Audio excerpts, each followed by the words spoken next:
Millionaire abandoned his black queen on Christmas. What she did next left him in tears.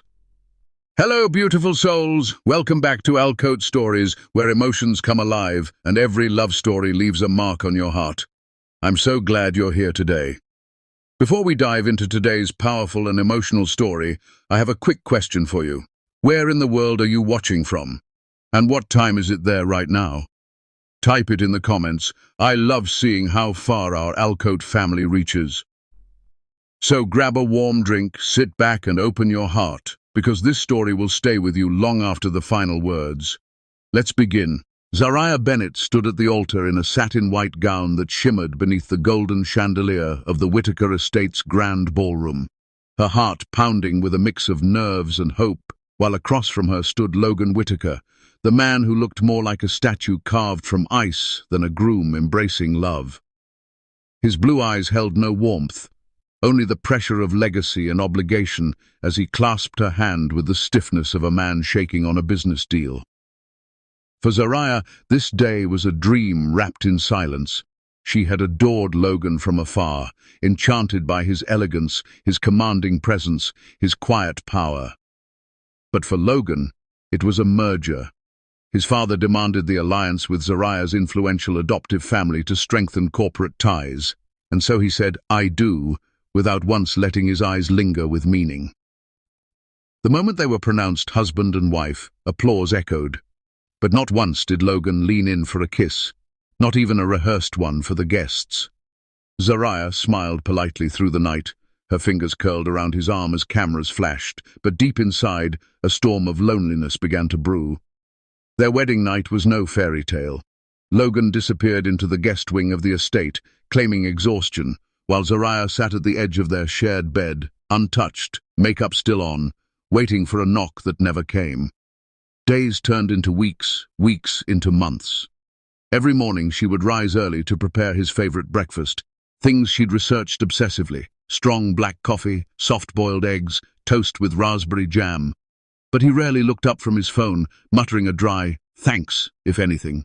She decorated his study with framed photos from their wedding, tried to surprise him with thoughtful gifts: a vintage watch he once admired in a magazine, a custom pen engraved with his initials, but he received them with the same robotic nod he gave, his boardroom staff. Zariah was young, only 23, and full of love, belief, and an innocence that made her think love could be earned with patience. Every time he came home late, she waited at the window, hugging her knees, her heart lighting up just to hear the door unlock. She tried to initiate intimacy gently, once placing his hand over hers at dinner, another time sitting closer on the couch while watching a movie, but Logan would stiffen, make an excuse, or coldly say he had work calls. Her heart bled silently when he shifted to sleep on the far edge of the bed. Yet she never confronted him, not once, because somewhere in her, hope whispered that love grows, that walls can fall, that maybe he just needed time. She poured herself into learning the things he liked, the books he read, the classical music he played, even the scent of his cologne. She tried to match his world, elevate herself, act with poise and grace, thinking it might make her more desirable in his cold, elite eyes. But Logan remained a mystery, his heart encased in steel, his emotions buried beneath layers of pride and distance. At family dinners, he was the perfect host, polite and polished, but when Zariah reached for his hand beneath the table, he would withdraw. Once, she wore a stunning red gown to his charity gala, hoping he'd finally see her not as a contractual wife, but as a woman worth longing for. But even then, his gaze wandered elsewhere, never settling on her with desire. And still, Zariah loved him. She defended his coldness when Lena, her best friend, raised concerns. "He's just stressed. He has pressure. He'll come around," she'd say, even when tears welled up in her eyes. 6 months passed and their marriage was still untouched, still unconsummated, still a hallway of closed doors. Logan traveled often, never inviting her. He'd leave for 3 days without a single call, then return and act as if she were merely a quiet tenant in his home. She began journaling, pages filled with the things she wished he'd say, the dreams she kept locked in her chest. She prayed every night, sometimes sobbing into her pillow, pleading with the universe to help her melt the glacier between them. But mornings brought silence. Logan never asked her how she felt, never noticed when she skipped meals, never once said the word beautiful to her. And yet Zariah smiled at public events, holding his arm, posing for the press, because she believed in the vow she made and the love she hoped would one day blossom. She was fiercely loyal, never letting anyone know how broken she felt behind the smile. And Logan, he didn't see it. He didn't notice the loneliness in her eyes, the way her voice trembled when she asked if he'd be home for dinner. He was too distracted by board meetings, his empire, and, unbeknownst to her, messages from a woman named Aubrey Sinclair, whose photos he stared at late into the night, while Zariah lay inches away in tears. The marriage that began in gold and chandeliers had turned into a haunting silence, and Zariah was beginning to question how long her heart could survive loving someone who never looked back. Still, she told herself that maybe, just maybe, this Christmas would be different. Zariah clutched a box of ornaments in her arms as she quietly moved around the mansion, decorating every corner with care, hoping the warmth of Christmas lights might somehow reach the cold heart of the man who shared her home, but not her love. She placed a snow globe on the fireplace mantel, then adjusted the gold ribbon on the wreath hanging on the main dowel, or silently rehearsing the words she might say if Logan actually looked her in the eyes for more than a second. In the kitchen, she prepared his favorite winter meal, rosemary lamb chops with mashed potatoes and roasted vegetables, finishing with a delicate cinnamon apple tart she had practiced multiple times before. She dressed carefully that evening in an emerald green velvet gown, her braided hair adorned with small pearls, her perfume soft and sweet. She lit candles around the dining table, dimmed the lights, and waited. The clock ticked past 7, then 8, then 10. Her phone buzzed with a one-line message. "Working late. Don't wait up." Her heart dropped, yet she still set his plate in the warmer, just in case he changed his mind. When she climbed into bed alone again that night, her dress still on, makeup smudged, she didn't even have the strength to cry. Just a silent ache swelling in her chest, like an ocean held in by cracked glass. Each morning, she forced herself to smile as she made his coffee just the way he liked, strong, black, with a cube of brown sugar, though she no longer joined him at the breakfast table because he rarely acknowledged her presence. She tried leaving little notes in his briefcase, handwritten wishes like, "Good luck today," or "Proud of you," with tiny hearts drawn in the corners, but they returned unread or never mentioned. She watched the seasons change from the tall windows of their penthouse, trapped in silence and luxury, a prisoner in silk pajamas and golden slippers. She wore red lace one evening, hoping to spark something, anything. But when she walked into his office with a soft smile, Logan looked up briefly, blinked, and said flatly, "I'm on a call." That night, she sat on the bathroom floor, hugging her knees under cold water, her heart shattered by how invisible she felt to the man she once dreamed of. Yet still she didn't give up. She researched romantic gestures online, baked him a birthday cake 2 weeks in advance to practice, bought a custom-engraved leather wallet with his initials and a secret message tucked inside. "Forever yours, if you'll ever be mine." He barely glanced at it before leaving for another business trip.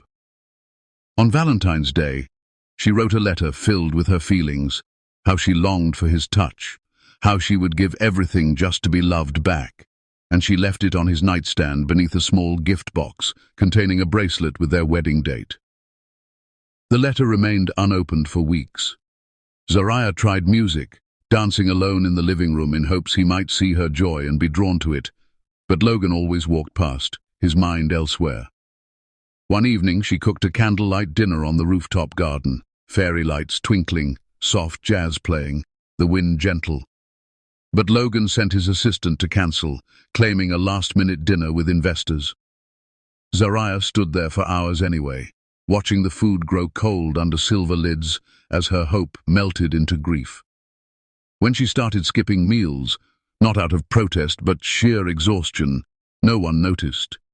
She lost weight, slept in the afternoon to avoid the silence, and began reading romance novels not for pleasure, but to remind herself what affection once felt like. Sometimes she sat before the mirror, staring into her reflection, whispering, "You're still worthy.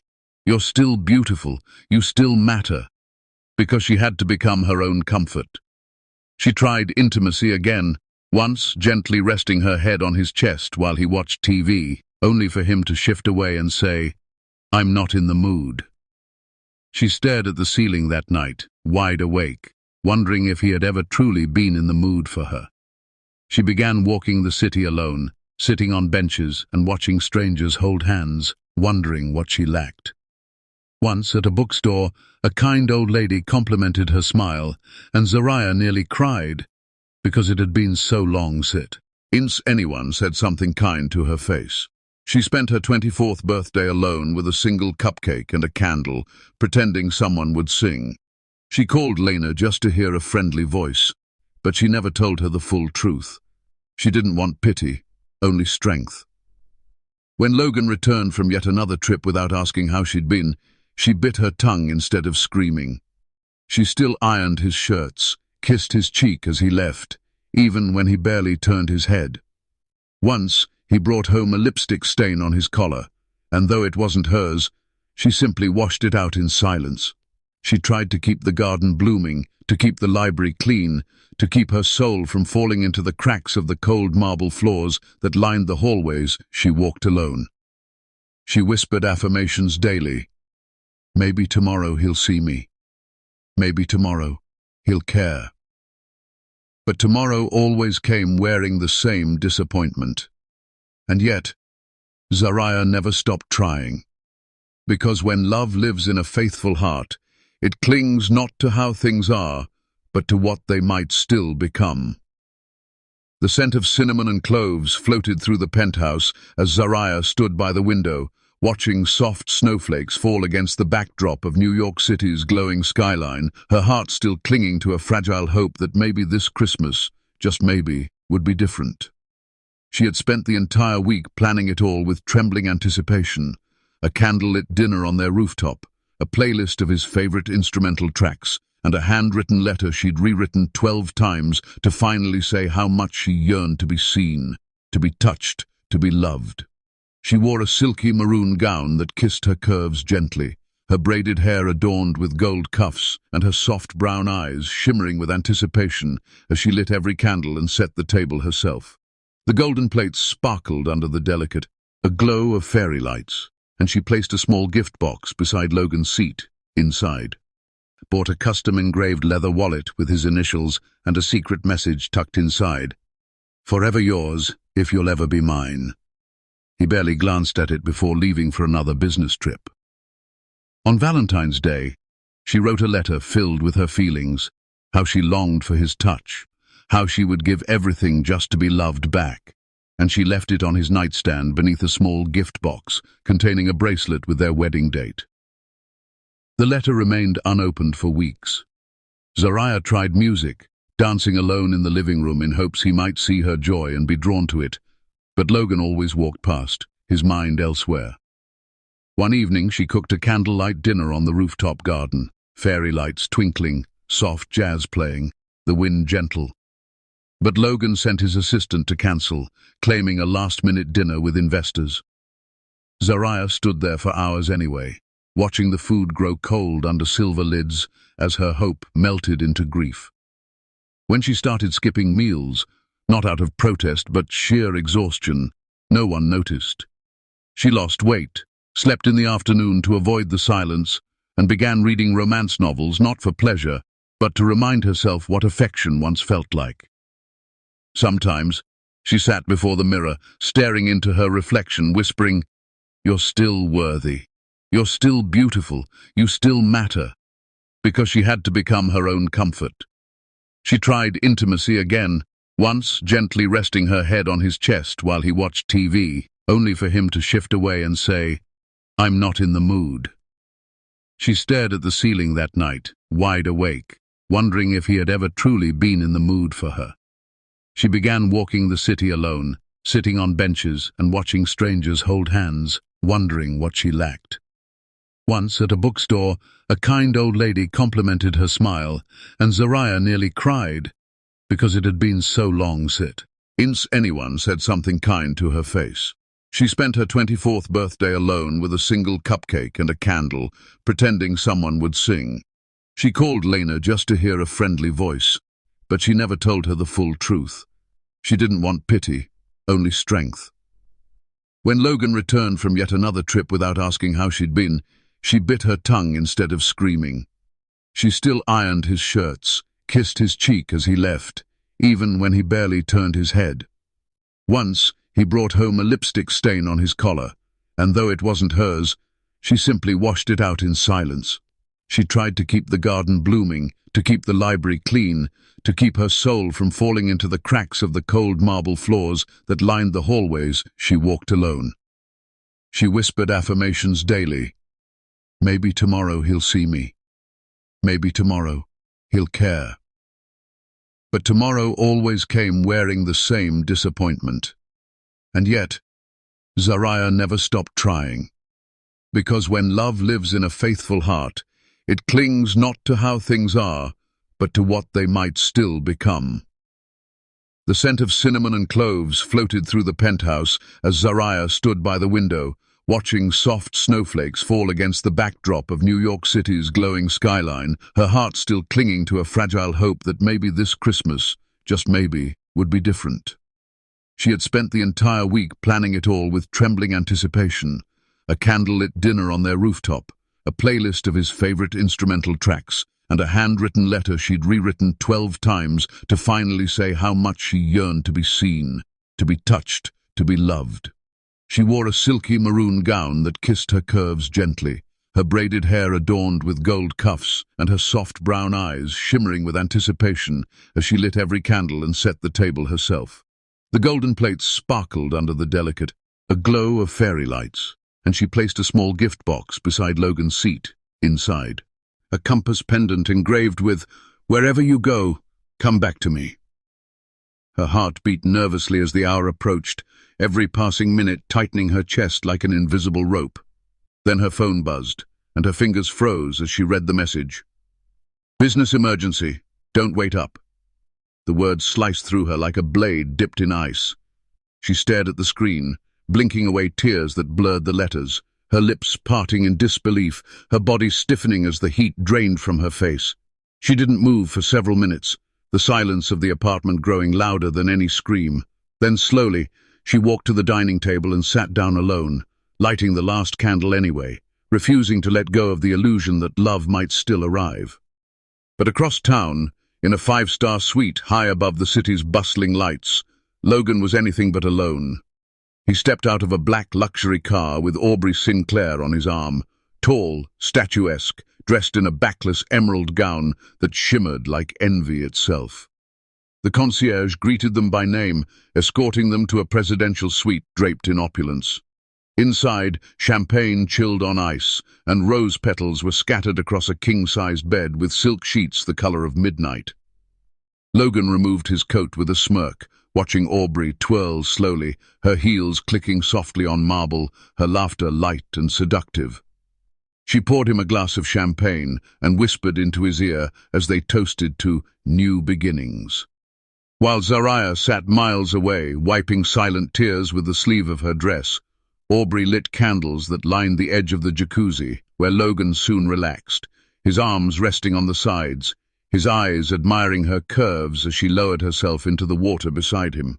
They clinked glasses, shared soft giggles, and melted into each other like a scene rehearsed 100 times before. Meanwhile, Zariah folded a letter and placed it back in the drawer, unopened again, as she cleared untouched plates and returned the boxed gift to her closet, like a dream postponed. Logan had no guilt in his gaze, only desire. His hands slid over Aubrey's skin as they lay tangled together on the plush sofa near the fireplace, the flames casting dancing shadows on their bodies. He whispered things to her that Zariah had never once heard, not even in passing. Aubrey responded with confidence, her laughter loud and indulgent, her hand running through his black hair as if she owned every strand. Across town, Zariah changed out of her gown in silence, folding it gently as if preparing it for burial. She walked barefoot to the balcony in her robe, letting the snow kiss her skin, each flake melting into the warmth of her pain. She stood there for nearly an hour, unmoving, feeling the night carry away another piece of her. Inside the suite, Logan fed Aubrey chocolate-covered strawberries while soft music played in the background, the same song Zariah had planned for their rooftop dinner. Every minute that passed, Logan slipped deeper into a false intimacy, while the real one he vowed to protect slowly crumbled in his absence. Zariah fell asleep on the couch, her phone clutched in her hand, still hoping he'd return. But morning came, and his side of the bed remained untouched. The penthouse, despite its riches, felt like a mausoleum of broken vows. The only trace of the night before was a candle still flickering beside the uneaten apple tart. Zariah stared at it, the wick wavering like her belief in what they once could have had. In the suite, Logan pulled the curtain back, staring out at the snowy city with a calm smile, unaware of the woman he left behind sitting on a kitchen floor, trying to remember what love was supposed to feel like. Aubrey curled up beside him, pressing a kiss to his neck, asking if he missed her while he was gone.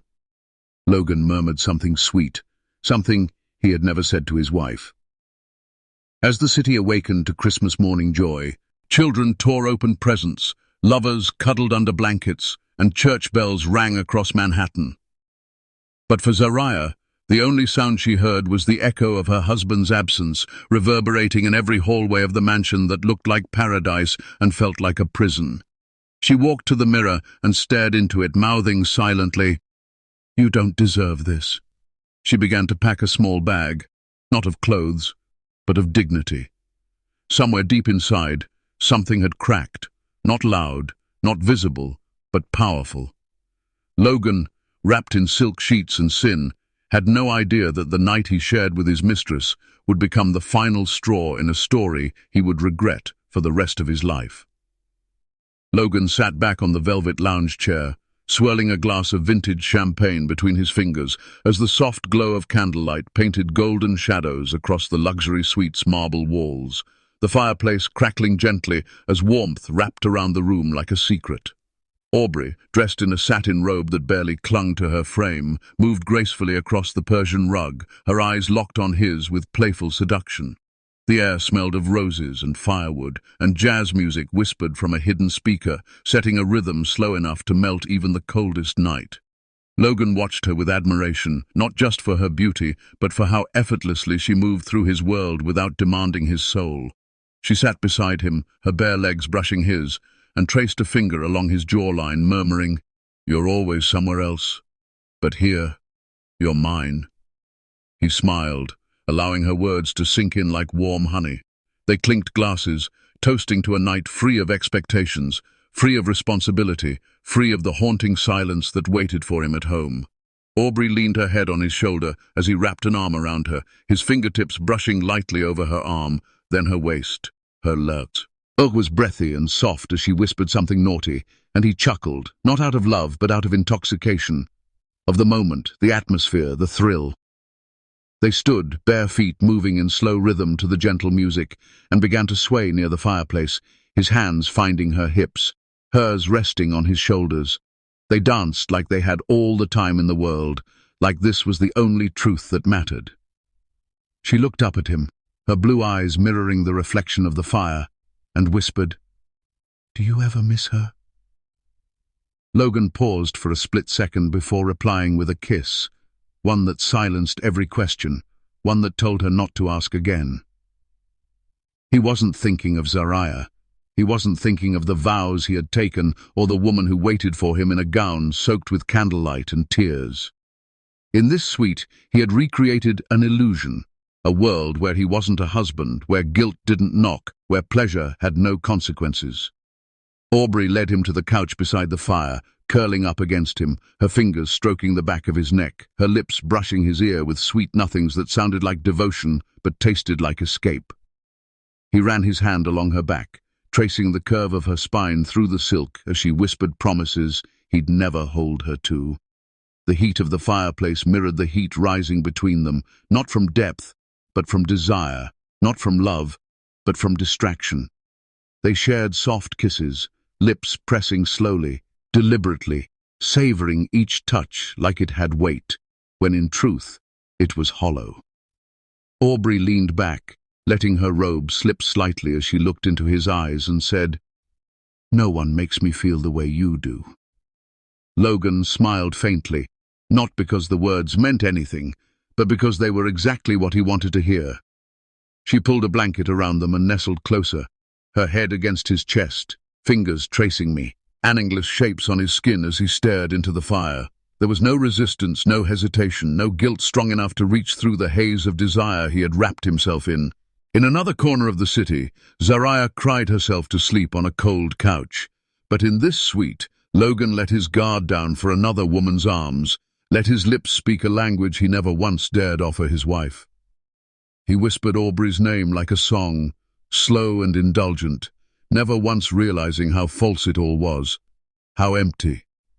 She responded with kisses on his neck, running her hands over his chest, guiding him back down to the cushions, making space for a moment that would feel intense now but dissolve with morning light.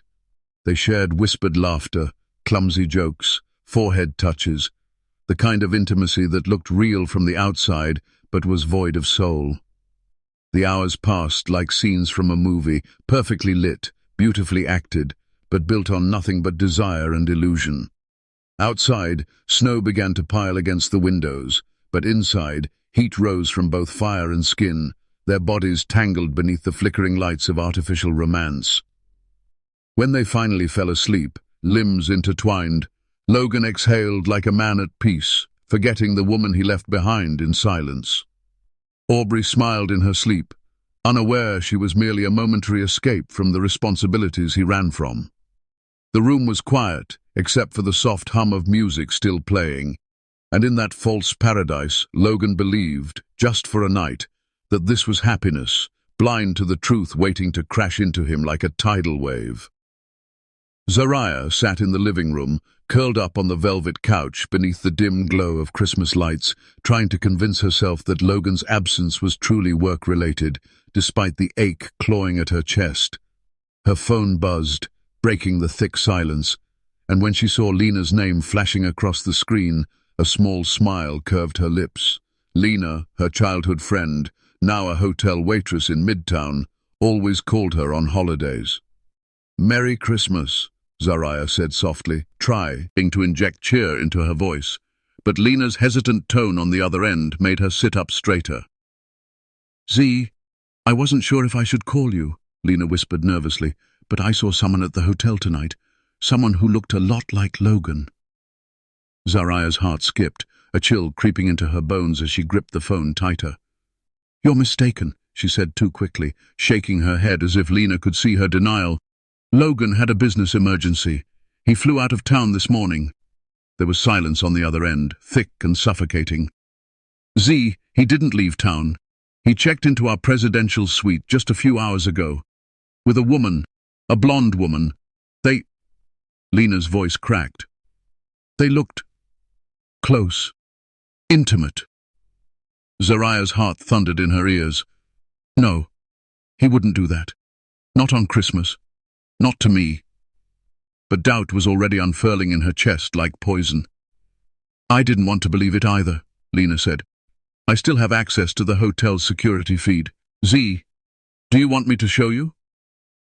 Zariah was silent for a long moment, then whispered, "Send it." Her hands trembled as she waited, her stomach twisting into knots, each second dragging like an eternity. The video arrived. Her finger hovered over the screen, paralyzed with fear. Then she tapped. The footage played. It was Logan, dressed in the suit she'd picked out for him, laughing, smiling, with another woman clinging to his arm in a red satin dress. They looked happy, too happy. He opened the hotel room door for her like a gentleman, kissed her hand, then pulled her inside with a lover's ease. Zariah's eyes widened, her breath catching as she watched him sweep the woman into his arms, spin her around like a man in love, then lower his head to kiss her, passionately, fully, like Zariah had only dreamed of. The phone slipped from Zariah's hand and hit the floor with a dull thud as the video looped again and again, Logan's betrayal playing like a sick melody in the background. Her chest heaved, Her mouth opened, but no sound came out. It felt like her lungs had collapsed under the weight of disbelief. For 6 months she had waited for his love, his touch, his smile. All the while, he had been saving those moments for someone else.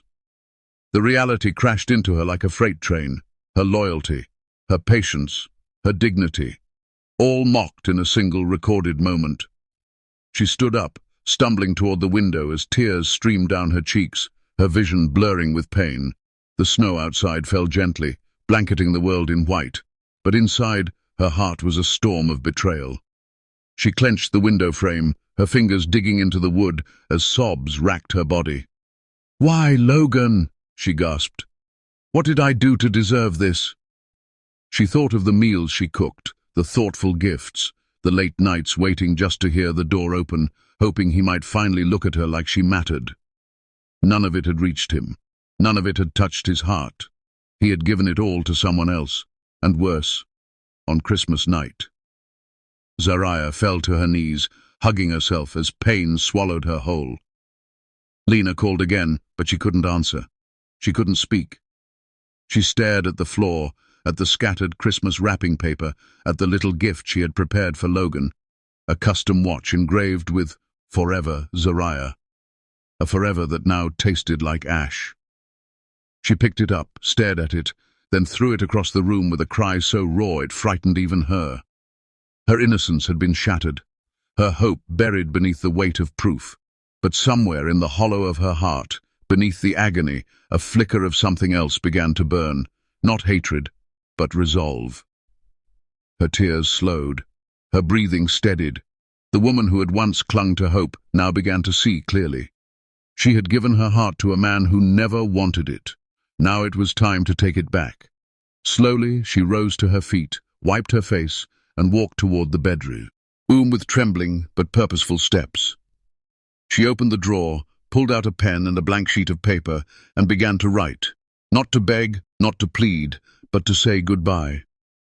Each word cut through the page like a blade, her hand steady even as her heart cracked with every line. She folded the letter, placed it on the kitchen counter, and left her wedding ring on top of it. Then, with one final glance at the home that had never truly welcomed her, Zariah opened the door and stepped into the cold, the snow kissing her cheeks like a mother mourning her daughter's pain. And just like that, she vanished into the night. Zariah sat frozen, her fingers trembling as the hotel footage finished playing on her phone. Her breath hitched, her chest rising in shallow gasps as the weight of betrayal settled deep into her bones. The image of Logan, the man she'd once prayed for, cried for, waited for, carrying another woman in his arms like she was his whole world, carved a wound so raw that even her heartbeat felt like it was bleeding. She dropped the phone and it hit the floor with a soft thud, but the echoes of his laughter with Aubrey still rang in her ears. Her knees buckled beneath her, and she crumpled to the cold marble tiles like a delicate flower crushed under a careless foot. Silent sobs racked her body as the tears gushed freely, staining her cheeks like ink on paper, smudging the last hope she had held on to all these months. She lay there for what felt like an eternity, clutching the hem of her nightgown like it was the only thing keeping her together, her mind replaying every moment, the home-cooked meals he never tasted, the dresses he never complimented, the nights he turned his back while she whispered good night to a closed door. And tonight, on Christmas, the one night she had dared to believe he might come home, he was in someone else's arms, giving to another woman though. The warmth, the touch, the passion that Zariah had begged for in silence. Slowly, with the strength of a woman utterly shattered yet profoundly brave, she crawled to her desk, tears still cascading down, and pulled out the drawer where she kept her most precious keepsakes. There lay the wedding album she had put together alone, the dried rose from their wedding table, and the first letter she had ever written to him that he never read. With trembling fingers she picked up a fresh sheet of paper and began to write, not out of anger, but out of grief, a soft, aching grief that no longer hoped for love, but longed for peace. "Logan," she wrote, her handwriting shaky but firm, "I gave you everything I had.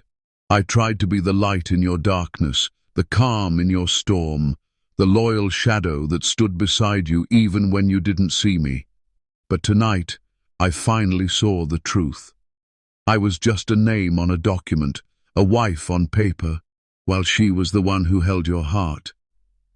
I fought for a place in your life, but I won't fight anymore. You've chosen your happiness, and now I must choose my healing.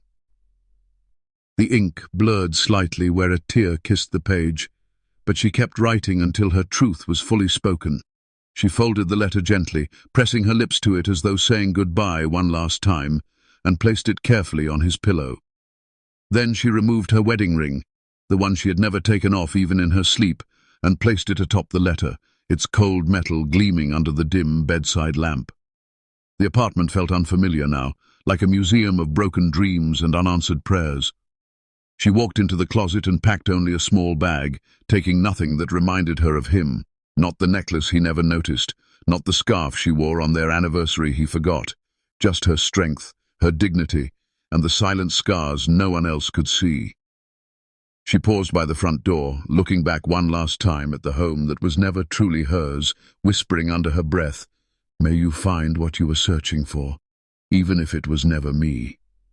And with that, she stepped into the night, the December wind catching her braids like a silent witness to her departure, the city's Christmas lights blurring through her tears as she disappeared into a world that no longer included him, leaving behind only a ring, a letter, and a man who wouldn't realize what he'd lost until it was far too late. The morning sunlight filtered through the mansion's glass windows, casting golden streaks across the marble floors, but it couldn't warm the bitter chill that clung to the air as Logan stepped inside, humming to himself and loosening the collar of his expensive overcoat.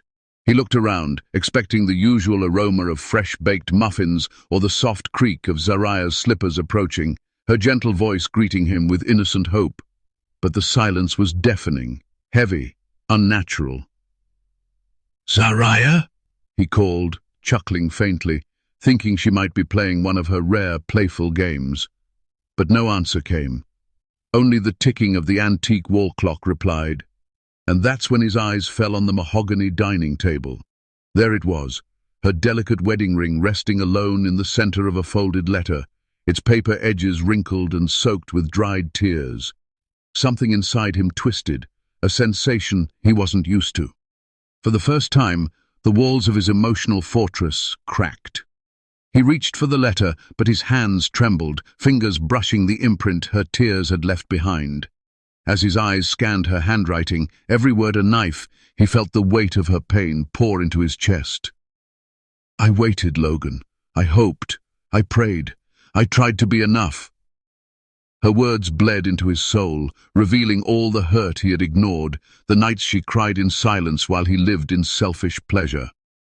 He slumped into the nearest chair, disbelief clouding his mind. "No, no," he muttered, gripping the paper tighter, as if he could somehow squeeze her back into exist. "No." The scent of her perfume still lingered in the room, haunting and soft, clashing violently with the cold realization that she was gone. Really gone. He stumbled toward their bedroom, where her side of the closet stood open and empty, her dresses gone, her slippers missing. A framed photo of them lay face down on the floor, cracked glass slicing through their once smiling faces. Memories flooded in, not of love shared, but of love denied. He recalled the way she smiled through pain, served him with trembling hands, looked at him with eyes full of questions he never answered. The ghost of her presence haunted every corner, her favorite blanket, the cup she always drank tea from, the book she never finished reading. Logan sat on the edge of the bed they never shared as husband and wife, staring into space, a man who had everything, yet nothing. He whispered her name, hoping she'd walk through the door, forgiving as always, but only emptiness answered. Aubrey's perfume still lingered faintly on his coat, and it sickened him now. He ripped it off, throwing it across the room, his breath shallow, heart racing. What have I done? The luxury, the deals, the passionless nights with Aubrey, all of it felt hollow now. He tried calling her phone, disconnected. He called her friends, none knew. He even drove through the snowy streets, searching places she once mentioned. but she had vanished into the night with nothing but a letter and a ring to remember her by. Each passing hour dug deeper into his regret. The mansion felt like a frozen grave. He opened her drawer and found a tiny notebook filled with prayers and dreams she once had. For him, for them, for love that never came. Her handwriting, soft and graceful, broke him. He read every line with tears streaming down his face, choking on the truth he had ignored. She had been his wife, faithful, pure, devoted, and he had discarded her like she was invisible. The golden cage he built had crushed her spirit, and now he sat in it alone, imprisoned by his own cruelty. That morning, as the city outside moved on with its day, Logan curled up on the bed they never shared, pressing her last letter to his chest like it was the only heartbeat left in the house. Regret clawed at his soul like winter wind through shattered glass. He had chosen a night of false passion over a lifetime of real love, and by the time he realized it, she was gone without a trace. Logan stared at the tear-streaked letter and the abandoned wedding ring long after the sun had risen, but nothing could prepare him for the emptiness that followed Zariah's departure. He searched for her frantically over the next few months, called every friend, checked her favorite places, even tried to track her phone, but it was as though she had vanished into the very silence she'd been living in.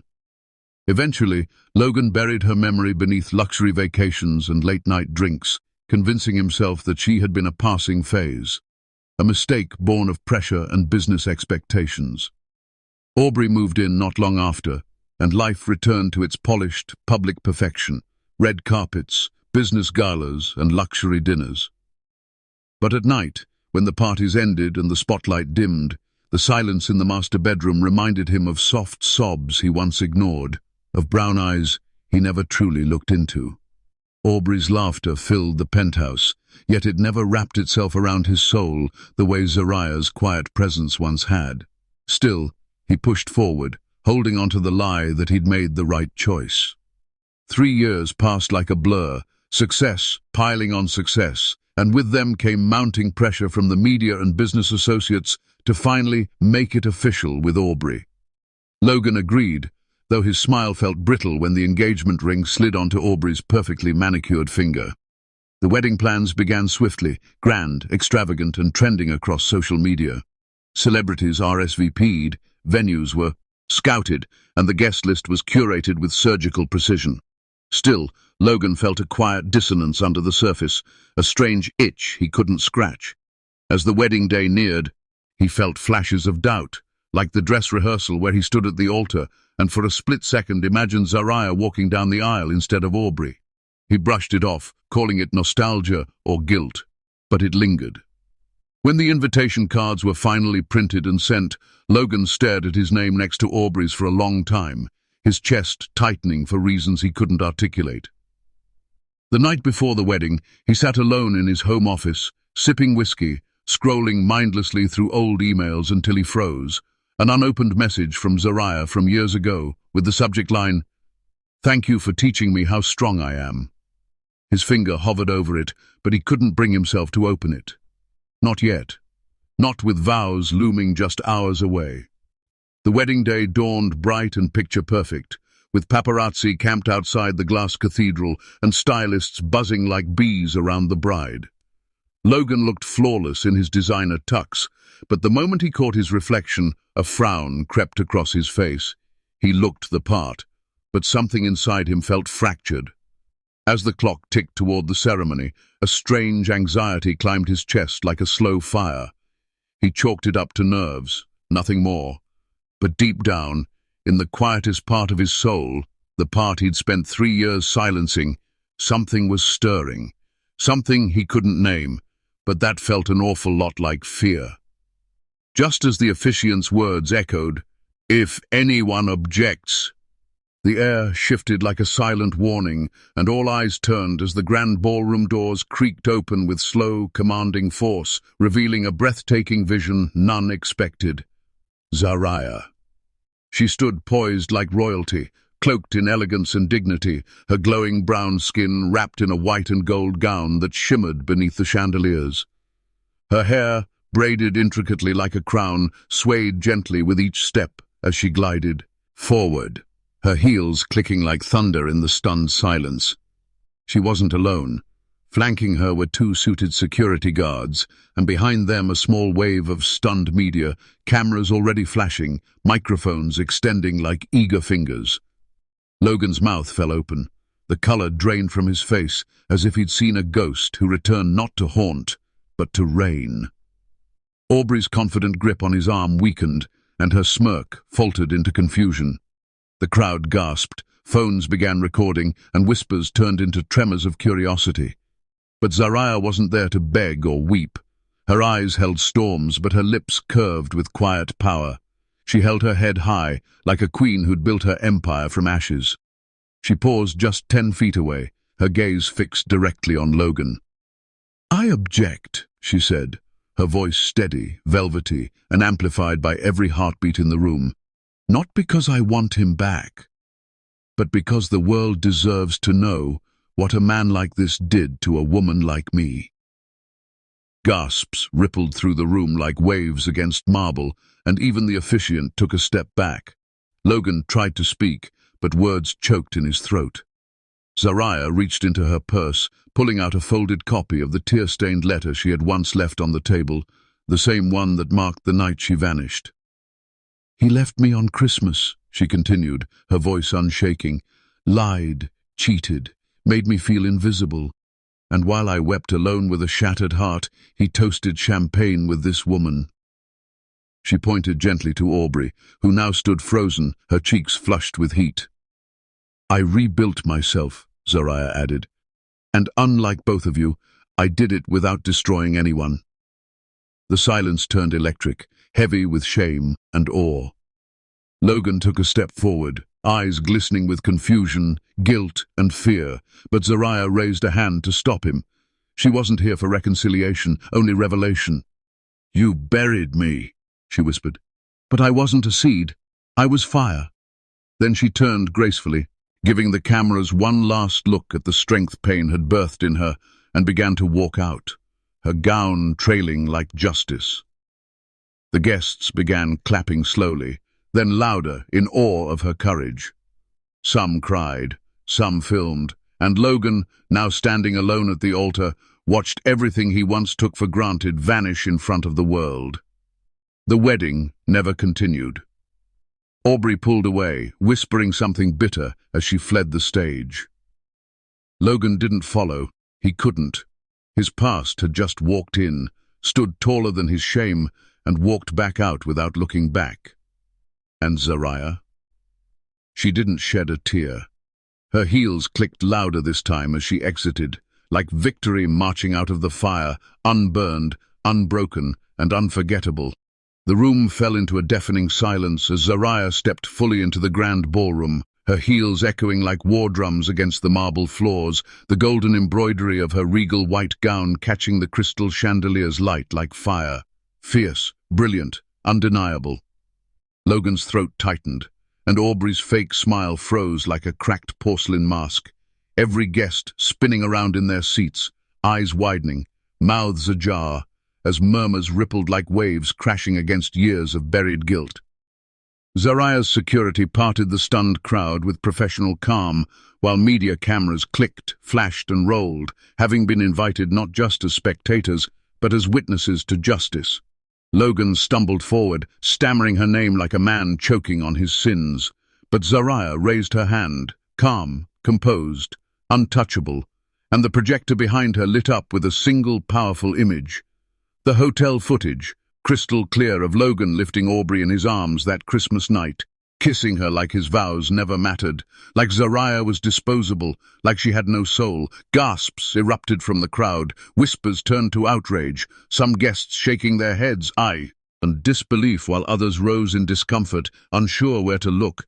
But Zariah's voice, measured, elegant, unwavering, cut through the tension like a blade through silk as she turned toward them all and said, "This man abandoned his wife on Christmas, and this woman, my so-called replacement, was his reason why." And then paused as Aubrey's face drained of color, her designer veil doing nothing to hide the shame blooming beneath her cheeks. Logan reached for Zariah, pleading under his breath, it wasn't what it looked like. But Zariah's laugh, low, graceful, powerful, rose over the room like a crescendo. It's exactly what it looked like. And now the world will see it too. Before she turned to the cameras and introduced herself with poise. I'm Zariah Monroe, CEO of Monroe Luxe Designs, and I built my fashion empire from the ground up, without lies, without betrayal, and without a man like him by my side. And the applause that followed was thunderous, spontaneous, unstoppable. Lena, now her executive assistant, stood proudly in the background, eyes brimming with tears of joy, remembering the broken girl she once called on Christmas, who had now returned as a queen. Aubrey, shaking, tried to protest, she's just jealous. Logan loves me. But another screen played Logan's voicemails to Zariah from months before, drunken, guilty messages where he begged for forgiveness, cursed his own choices, and whispered how he couldn't sleep knowing what he'd done. Zariah stood tall, chin high, as Logan dropped to his knees in front of her, the cameras capturing every angle of his unraveling. I made a mistake, Zariah. Please, he whimpered. But she didn't flinch, just stared down at him, eyes no longer filled with tears, but with truth and triumph. You made a choice, Logan, and I made a life without you, she replied. And then she took the microphone from the officiant, looked over the guests, many of whom were once her in-laws, silent now in their shame, and said, You didn't just lose a wife. You lost a woman who would have given you the world, and I became that world, on my own. Before she gently removed the custom diamond ring she had designed for herself, a symbol of her independence, and placed it on her own finger, to thunderous applause from young women, journalists, and even former friends who once doubted her. Logan tried to rise, but stumbled, looking like a groom stripped naked of illusion, while Aubrey stormed off, her heels clicking like retreating gunshots on marble, her veil left crumpled on the floor like a broken lie. Zariah didn't watch them go. Instead, she turned back toward the audience, poised, powerful, radiant, then offered a final salute. Merry belated Christmas, Logan. I hope you enjoy your wedding, because this is the only gift you'll be getting from me. And with that, she walked out of the ballroom with her head high, surrounded by flashing lights, cheers, and the warm embrace of poetic justice, her name already trending across the world, not as a victim, but as the woman who rose, shined, and stunned the very man who once left her crying on Christmas night. Gasps rippled through the ballroom like thunder rolling across a tense sky, every guest frozen in disbelief as the footage of Logan's betrayal continued to play on the towering screens, revealing every stolen kiss and intimate whisper he'd once shared with Aubrey, his supposed bride. The music cut off abruptly, the chandeliers flickered above, and all eyes shifted to Aubrey, who stood trembling in her designer gown, her face draining of color. For a moment, the weight of public disgrace was too much even for her practiced poise. Then, with a fury that burned through the shame tightening her throat, she turned toward Logan, eyes blazing with betrayal, not at Zariah, not at the guests, but at the man who'd used her as a pawn in his broken game. You told me she meant nothing, she hissed, her voice echoing in the stunned silence. Then came the slap, sharp, explosive, a sound that seemed to shatter the last fragments of the wedding's illusion.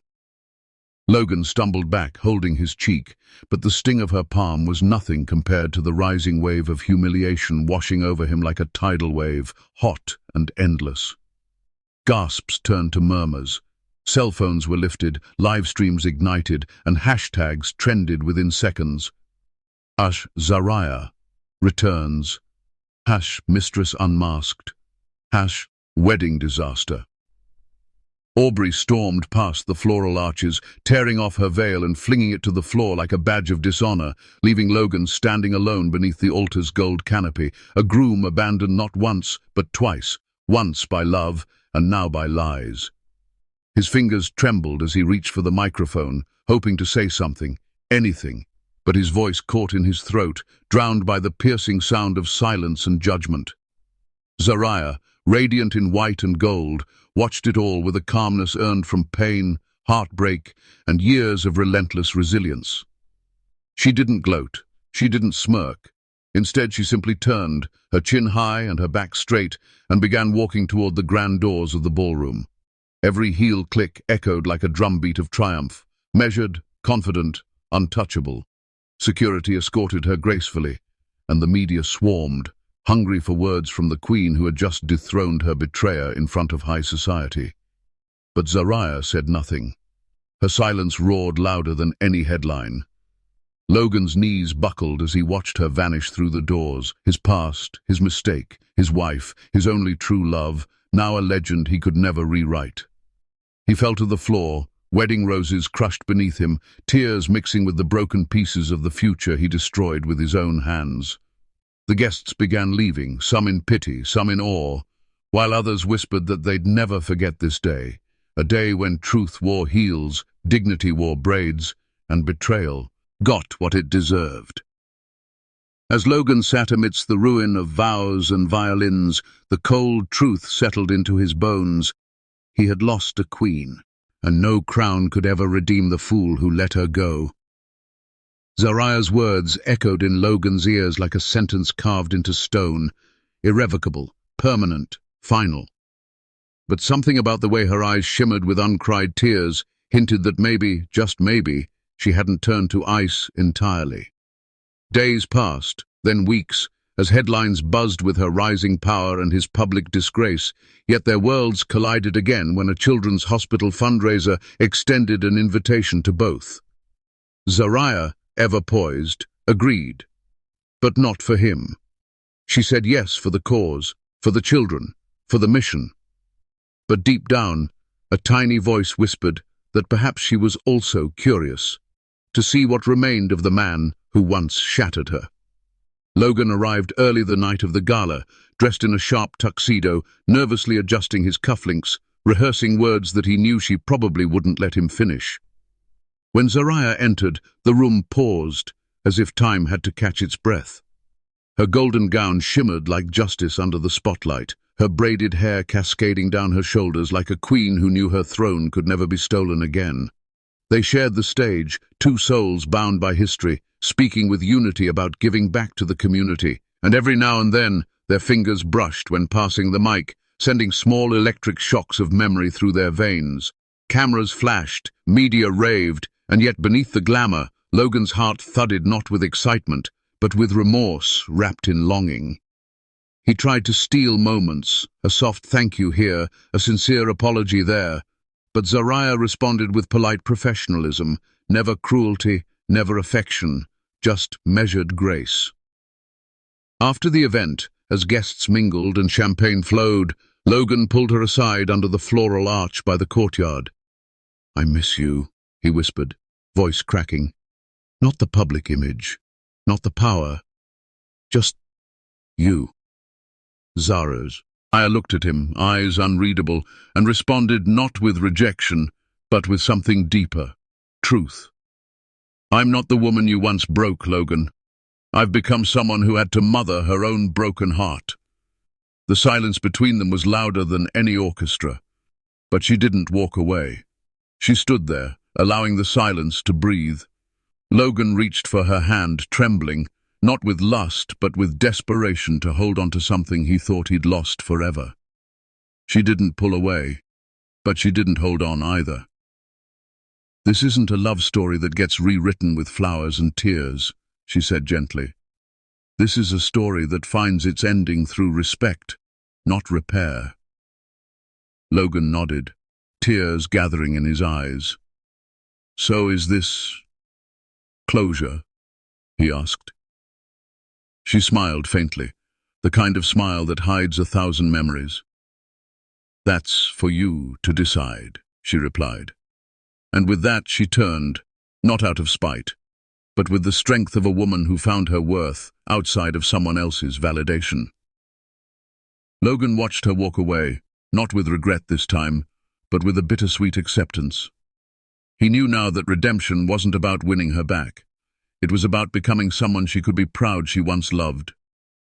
And Zariah? She walked into the night with her head held high, her heart no longer shattered, and her story no longer defined by a man who only learned her value after she'd rebuilt it herself. As the final guests filed into the grand ballroom, cameras flashed and whispers fluttered like nervous birds at sunrise. This wasn't just another gala. It was Zariah's gala, hosted by her own foundation for empowering marginalized girls, and every inch of the room reflected her evolution. Opulent, yet purposeful. Luxurious, yet laced with soul. Logan, seated quietly at the back, wore a tailored suit that couldn't hide the ache in his eyes. His presence wasn't publicized. He came not as a guest of honor, but as a man carrying the weight of what he once threw away. Zariah stood backstage in her diamond-studded black and gold gown, her hair sculpted like a crown, her skin glowing like she wore triumph itself, breathing deeply as Lena gently squeezed her hand, whispering, "It's time, Queen." The crowd erupted in applause as she stepped onto the stage, poise in every step, strength in every breath, her heels clicking like declarations of victory, her story etched into the faces of the hundreds of young women before her. She began not with rehearsed lines, but raw truth. 3 years ago, I was a broken woman, left on a cold Christmas morning with nothing but my name. Today, I stand before you, not because someone rescued me, but because I rescued myself. A hush fell over the room, even the servers paused. Her voice sliced through the air like a torch. I was once told I wasn't enough, that my skin, my voice, my loyalty, my love didn't matter.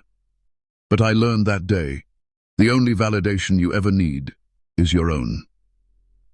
Logan watched, throat tight, fingers trembling on his lap, eyes never blinking. He saw her not just as the woman he lost, but the woman he never truly saw. Zariah's gaze swept across the room, skipping right over him like he was invisible, not out of malice, but because she had transcended his shadow. She continued, "To every girl watching tonight, don't beg for a seat at a table built to reject you. Build your own. Don't dim your shine to make someone else comfortable. Don't wait to be chosen. Choose yourself." Thunderous applause roared and tears streaked cheeks across the ballroom. Young girls clapped with trembling hands, elders nodded with knowing pride, and the media captured a moment that would ripple through generations. She smiled, not for the cameras, but for the little girl she used to be, the one who once cried in silence, praying for someone to believe in her, only to become that very someone. As she descended the steps from the stage, her gown shimmering like liquid stars, a young black girl reached out and whispered, "Thank you, Miss Zariah. I want to be bold like you." Zariah bent down, cupped the girl's face gently and said, "You already are, baby. You already are." She stood upright, gave a final graceful nod, then turned and walked through the golden-lit corridor as though the universe itself parted for her path. Logan rose from his seat, his knees weak with the weight of regret, his heart pounding like a prisoner behind ribs, and for a split second, just one, Zariah turned her head slightly, not enough to meet his eyes, but enough to let him know. She saw him, she knew, and she had risen anyway. Cameras clicked as she exited into the night where a limo awaited, stars above gleaming like they recognized her power. Logan stepped outside too, hands deep in his pockets, watching as the door shut behind her and the car pulled away, carrying a woman who once would have died for him, now alive entirely without him.